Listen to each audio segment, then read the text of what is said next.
Hey everyone, day number 20 for the 1, 2, 3, 30-day draw challenge. And today we're drawing the red robin. We're also going to look at some other species of birds just to show you how learning how to draw one bird kind of helps you draw all birds. So let's get started. All right, the first thing I start with a bird is his head. So I'm going to go ahead and sketch out a circle. I'm doing it nice and light because I might not want it to be so circle-ish later. So a nice circle, and then a donut shape. So another circle on the inside of that. That's going to be the eye. Now, different species of birds have different size eyes. So we know that that's going to be the eye, and that's going to be the head.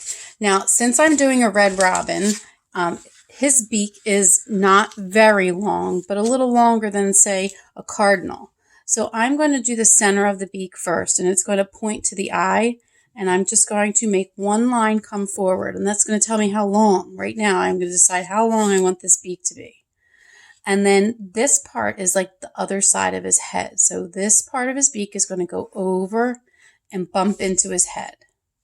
This part of his beak is going to come under, and it's going to go back towards this line. Then I'm going to shadow in here darker, because this is going to be the bird's face, which is a darker color. And then I'm going to go ahead and shape his head a little bit. All right, so now we've got his head going. Let's do his body. I don't want to go too much further into the details until we get his body on the paper. So his body is an oval, and the belly is always a little bit more curved than his back. So I'm going to make a pretty straight line. Actually, I'm going to curve here a little bit. And then an oval. If you just make a plain oval like this, around like that. All right, that looks like a good shape for his body, but I'm going to say I'm going to make his belly a little bit bigger. Okay. Now, we'll attach the back of his neck like that. So you see the oval shape. We don't have to erase anything because we're going to shade him. And then we'll put his tail on. The tail is just going to be like a V or a U shape that sticks right out the back. So it's like a V, but not so pointy as a V. And let's start with his wing. So this part here is going to be his belly. And I'm going to make this part up here his wing. So I'm going to go from the back, and I'm going to make like it's a second letter or oval that goes around. So see how it's imitating the shape of this oval, but it's in a little. And then I'm going to come all the way back to the top of the tail and come off a little. You just made a bird wing, because all I'm going to do from there is bring it together. Now, to detail this bird wing, I'm going to use the side of my pencil, and I'm going to imitate that curve a couple of times. And then I'm going to start going with some straight lines kind of coming out like that. Now, to attach his neck, I'm going to bring this part of his head and curve around like a rainbow over. Not a big curve. They don't have a long neck. So now I'm going to finish all the details. So inside of his beak, you can see the original circle. I'm going to get rid of that. I definitely want the opening of the beak to be the darkest part. And then the eye is going to be super dark. So I'm going to color it really, really, really dark. But I'm going to leave a white spot, which makes it look like it has a shine. And I'm going to color lightly around it because I want it to kind of have like a gray area.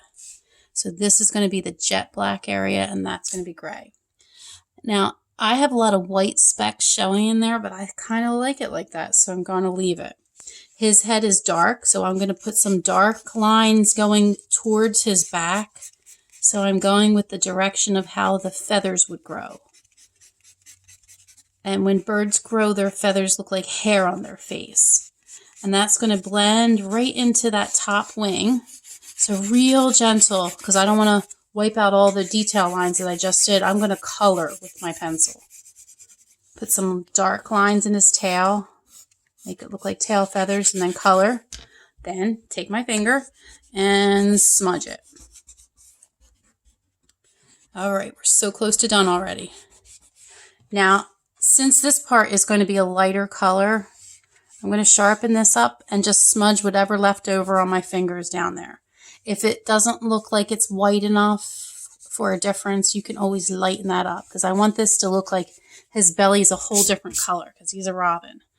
All right, so now we're going to do his legs. Now, birds all have legs that bend backwards, and sometimes you don't see them all because they kind of like push their bodies onto their knees.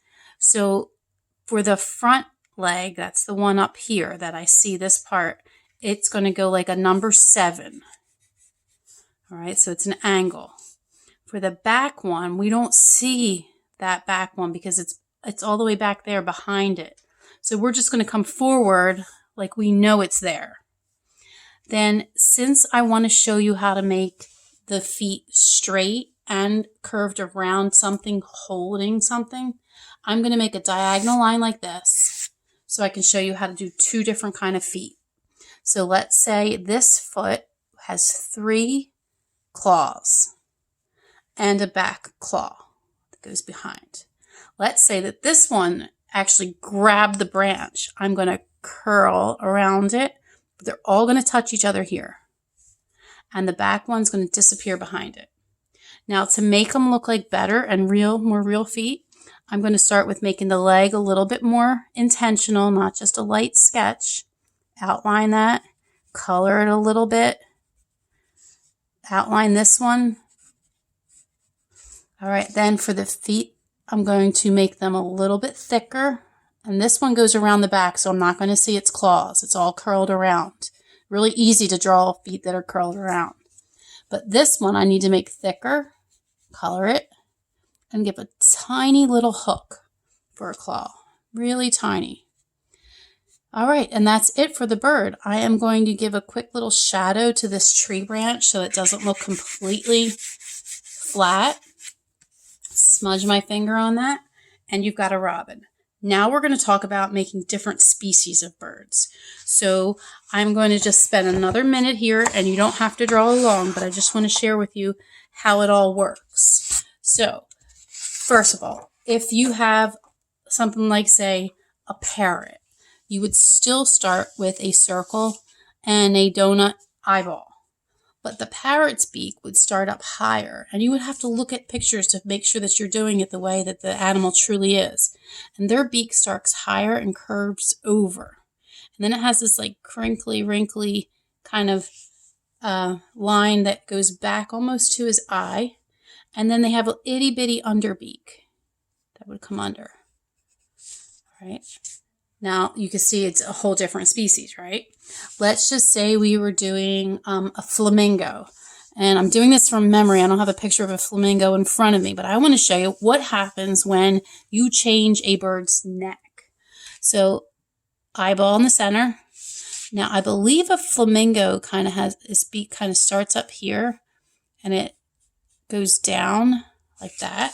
I'm doing it from memory, and then it would work its way back and kind of come up like that. So then this is the part. Birds have different kinds of necks. They all have the same kind of heads and different beaks, different necks too. So if you take that and you curve the neck, this comes straight off the head, straight down like that, and curve around, you're going to get a different species of bird. If you add something like a tuft to the back of his head, and I think peacocks have tufts, blue jays have tufts, cardinals have tufts, cockatiels have tufts, some parrots do, they kind of curve up. Like see, like up, up, up, and kind of forward, like they're curving back like that. So that's how you would make a tuft. So changing a bird's beak and changing a bird's neck changes everything. So you could draw all different species of birds by just knowing the basics of how to draw the circle and making it into a donut. Let's say you were doing a little backyard sparrow. Well, they might just have a little teeny tiny beak that looks like that. Like it looks like it's attached to the front of their face. But then if you were at the beach, you might see something that looks maybe with more like this. So the same basics, but different type of beak. All right, so I hope you enjoy drawing my birds. I'm dedicating this one to my dad. So have a great day, and the next one I'm going to dedicate to my mom.